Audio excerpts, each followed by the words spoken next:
नमस्कार, स्वागत है आप सभी का। मैं हूं आपके साथ कुमार कुणाल धीरज। आप देख रहे हैं मुद्दा, और आज मुद्दा में एक सवालिया निशान है, क्या खत्म होगी जंग? जी हां, हम बात कर रहे हैं रूस और यूक्रेन की, और अब अमेरिका और रूस की मुलाकात की और उससे सुलगते सवालों के जवाब की। ट्रंप ने अपने राष्ट्रपति अभियान में यह वादा किया था कि वो रूस यूक्रेन युद्ध को जल्द समाप्त कर देंगे, और इसी क्रम में अमेरिका सऊदी अरब में रूसी प्रतिनिधियों से बात कर रहा है। अमेरिका और रूस के बीच यूक्रेन में युद्ध खत्म करने पर बातचीत हुई है। माना जा रहा है कि इस वार्ता से अमेरिकी राष्ट्रपति डोनाल्ड ट्रंप और रूसी राष्ट्रपति व्लादिमीर पुतिन की मुलाकात का रास्ता भी साफ होगा, और अमेरिका रूस के बीच तनावपूर्ण संबंधों को फिर से सुधारने में मदद मिलेगी। यह वार्ता कई सालों से अमेरिका और रूस के बीच एक बाट जो रहा था, और इस बीच पहली उच्च स्तरीय कूटनीतिक वार्ता भी है काफी समय के बाद। यह वार्ता यूक्रेन में 3 साल से चल रहे संघर्ष को सुलझाने के मकसद से शुरू की गई है। लेकिन जिस युद्ध में यूक्रेन शामिल है, सऊदी में चल रहे रूस अमेरिका वार्ता में उसी यूक्रेन को नहीं बुलाया गया है। इसे लेकर यूक्रेनी राष्ट्रपति व्लादिमीर जेलेंस्की ने कड़ी प्रतिक्रिया व्यक्त की है।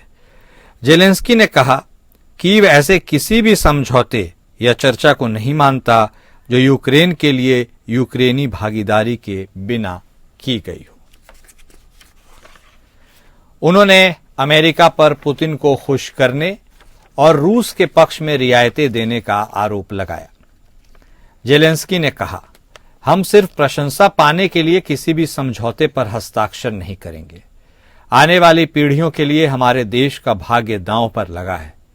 जेलेंस्की ने हाल ही में कहा कि वो पुतिन के साथ बातचीत के लिए तैयार हैं, लेकिन केवल तभी जब यूक्रेन और उसके सहयोगी युद्ध खत्म करने के लिए किसी स्थिति पर एकमत हो जाएं। साथ ही उन्होंने यह कहा कि अमेरिकी समर्थन के बिना यूक्रेन निश्चित रूप से नहीं जीत सकता। उधर रूस के राष्ट्रपति व्लादिमीर पुतिन ने कहा कि वो यूक्रेन के राष्ट्रपति व्लादिमीर जेलेंस्की से जरूरत पड़ने पर बात करने को तैयार है। एक तरफ जहां अमेरिकी और रूसी अधिकारी सऊदी अरब में जमा हो रहे हैं, तो वहीं दूसरी तरफ यूरोपीय नेता यूक्रेन संघर्ष पर अपनी चर्चा के लिए पेरिस में जमा हुए हैं। यह बैठक फ्रांस के राष्ट्रपति इमैनुअल मैक्रों ने ट्रंप के उस फैसले के बाद बुलाई जिसमें उन्होंने यूक्रेन और यूरोपीय देशों को छोड़कर रूस के साथ द्विपक्षीय वार्ता करने का निर्णय लिया था। दरअसल रूस का शुरुआती मकसद यूक्रेन पर कब्जा करना और वहां रूस समर्थित सरकार स्थापित करना था, लेकिन वो अपनी इस कोशिश में विफल रहा था। अब रूस यूक्रेन के साथ युद्ध समाप्त करने के लिए कुछ शर्तों पर अड़ा हुआ है। रूस की शर्त है कि वो यूक्रेन के कब्जे वाले इलाकों को अपने पास रखेगा और यूक्रेन अपनी सेना की संख्या को सीमित करे। ट्रंप के साथ हाल ही में हुई टेलीफोन वार्ता के दौरान पुतिन ने कथित तौर पर संघर्ष के कारणों को सुलझाने की इच्छा जताई। इससे यह संकेत मिलता है कि रूस किसी भी सूरत में यूक्रेन को पश्चिमी खेमे में नहीं देखना चाहता।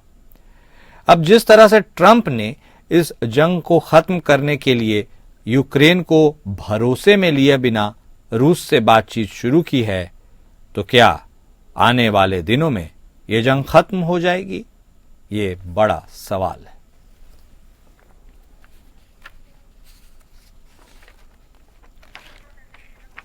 तो सऊदी अरब में अमेरिकी और रूसी प्रतिनिधियों की यह मुलाकात है, और अमेरिका और रूस ने इस शांति वार्ता में यूक्रेन को ही नहीं बुलाया जिसके साथ रूस युद्ध कर रहा है। हालांकि अमेरिका और रूस के बीच यूक्रेन में युद्ध खत्म करने पर बातचीत हो रही है, लेकिन इसी बातचीत पर जेलेंस्की ने भी अपनी कड़ी प्रतिक्रिया दी है। उन्होंने अमेरिका पर ही पुतिन को खुश करने का आरोप लगा दिया है। इसके साथ ही पुतिन बातचीत को अब तैयार हो रहे हैं, तो अब उधर जेलेंस्की अपने तेवर दिखाते नजर आ रहे हैं। तो यूएस रूस की इस बैठक में यूक्रेन को बिना शामिल किए क्या कोई समझौता निकल सकता है? यह बड़ा सवाल है।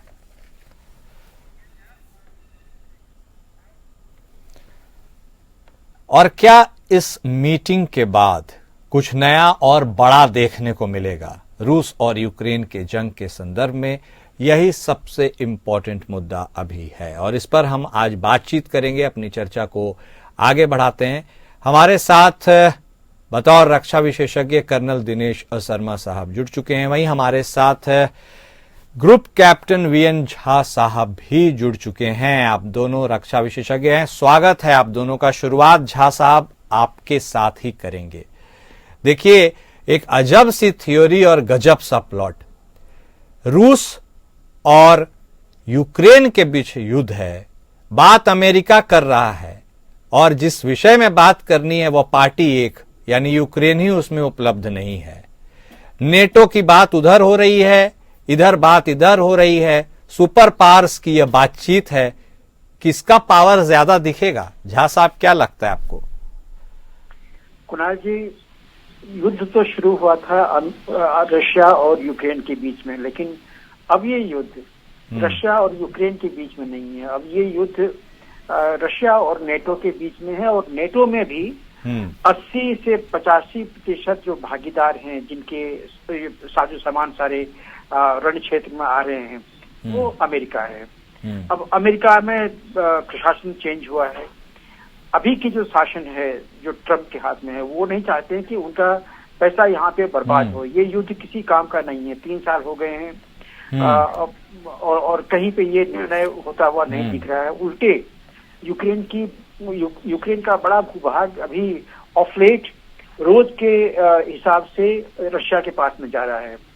तो इस युद्ध को खत्म करना होगा। और एक मैं थोड़ा सा करेक्शन कर दूं। देखिए, रूस ने जब अटैक शुरू किया था 24 फरवरी को, तो 24 से 2 दिन पहले रूस की एक बहुत बड़ी मीटिंग हुई थी। हाँ। उसमें उन्होंने यूक्रेन को 3 रिक्वेस्ट दिए थे कि एक तो जो डोनबास एरिया है वो यूक्रेनी संविधान के अंदर में इसको चाहे लिमिटेड या किसी तरह से एक स्वायत्तता दी जाए।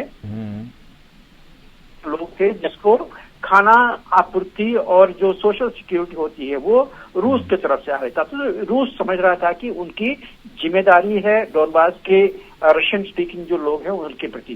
तो ये एक कंडीशन था। दूसरा था कि क्राइमिया को अब आप अपने संविधान से निकाल दीजिए। और तीसरा था कि आप नेटो में ज्वाइन नहीं करेंगे। ये 3 मैंडेट उन्होंने दिया था 22 फरवरी को। तो आप जानते हैं उन दिनों में यूरोपियन यूनियन की और नेटो की बहुत मंशा थी कि ये युद्ध हो ही जाए, क्योंकि उन्होंने बहुत सारे युद्ध के साथ जो सामान यूक्रेन की धरती पे निकाल दिए थे। और जेलेंस्की ये चीज समझ नहीं पाया। बेचारा कॉमेडियन था। ये बड़े लोगों के जो गेम होते हैं नेटो और रशिया के, वो नहीं समझ पाया।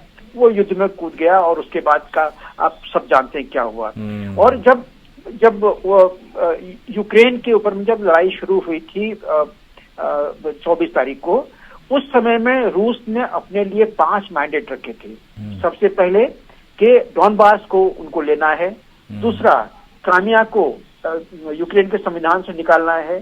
तीसरा, एजोवस्टल जो एजोव सी के पास में जो एक बहुत बड़ा उनका स्टील का कारखाना था, उसमें रूस समझता था कि वहां पे नियो नाजी वो मिलिट्री वहां पे हैं और वो हमेशा रशियन स्पीकिंग लोगों को तबाह करते वहां पे आए हुए, तो उनका खात्मा चाहते थे। चौथा कि यूक्रेन नेटो में बिल्कुल ना जाए। और 5वां कि यूक्रेन की मिलिट्री पावर जो है उसको खत्म कर दिया जाएगा।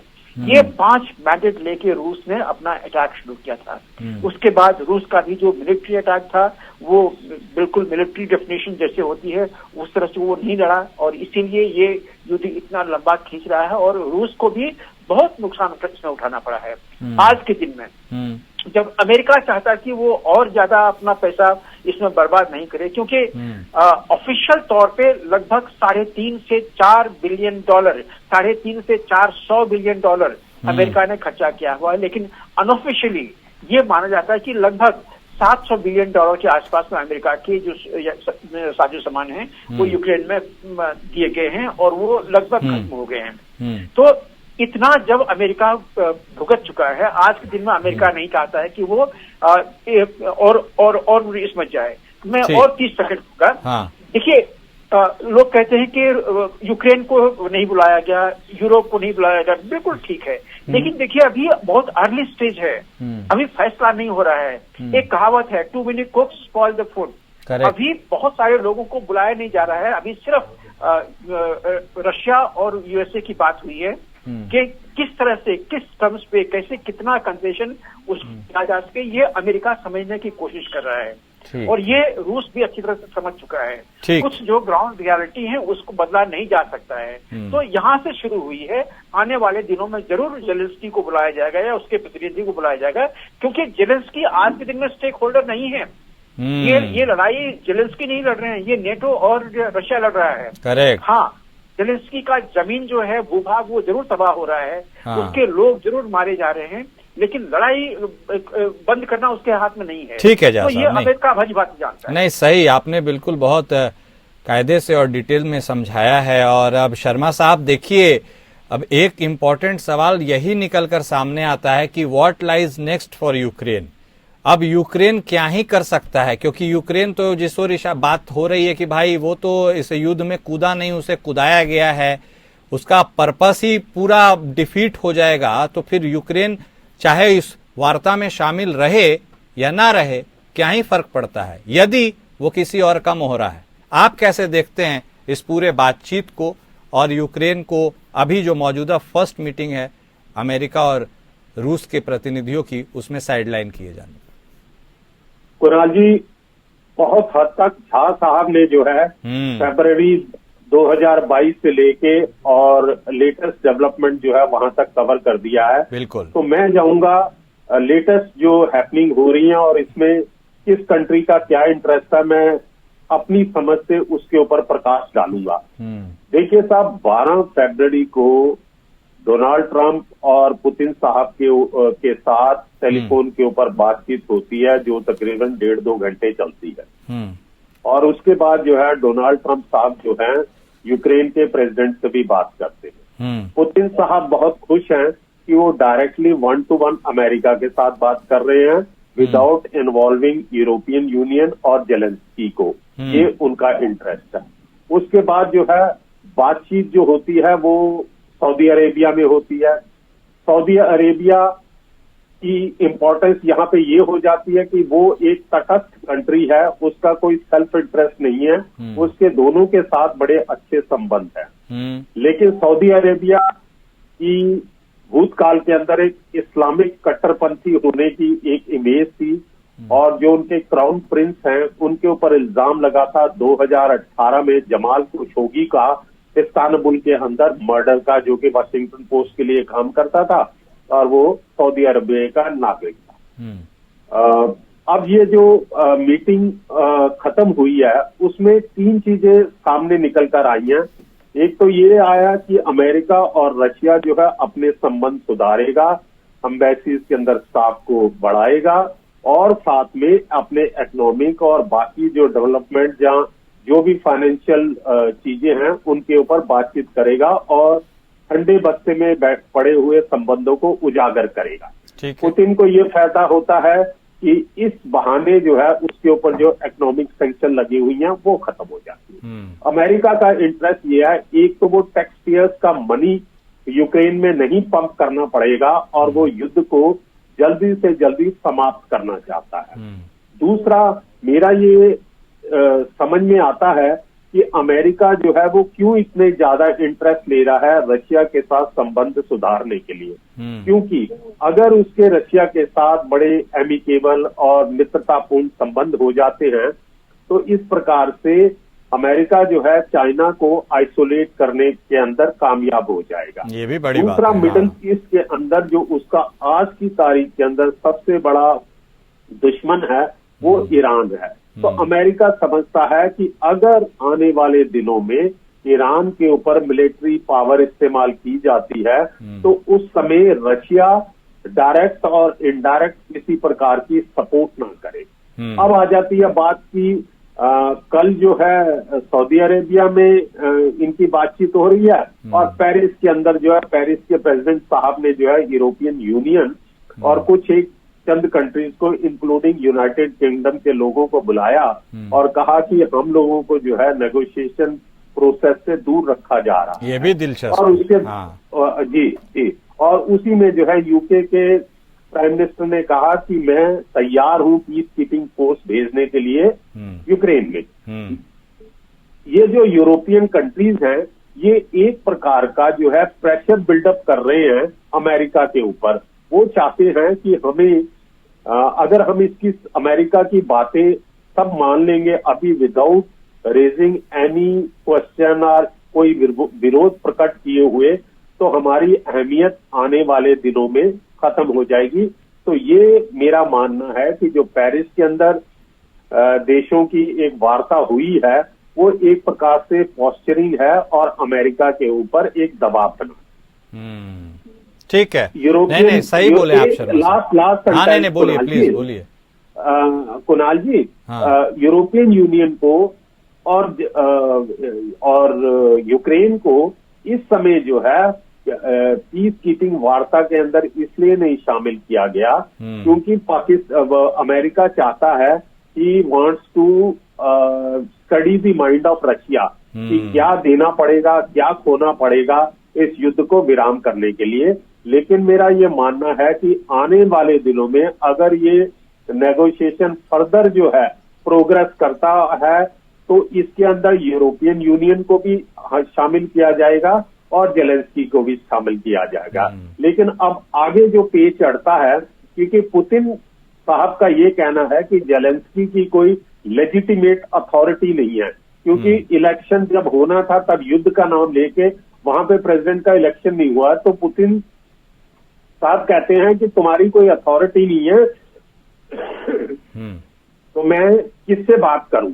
तो ये आने वाले दिनों में हमें देखना पड़ेगा कि इस प्रकार में क्या किसी को खोना पड़ेगा और क्या किसी को प्राप्त होगा इस युद्ध को परमानेंटली रोकने के लिए।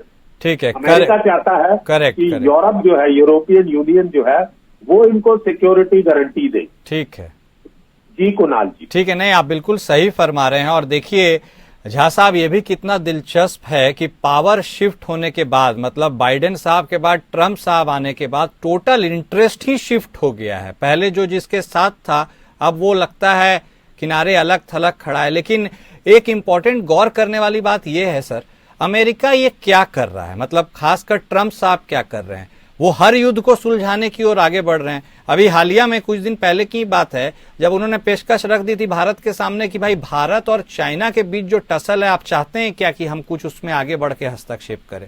और अब यूक्रेन वाली ये नई कवायद, और इसके बीच नेटो की एक अलग बेरुखी जिस ओर शर्मा साहब इशारा कर रहे थे। कैसे देख रहे हैं सर इसको?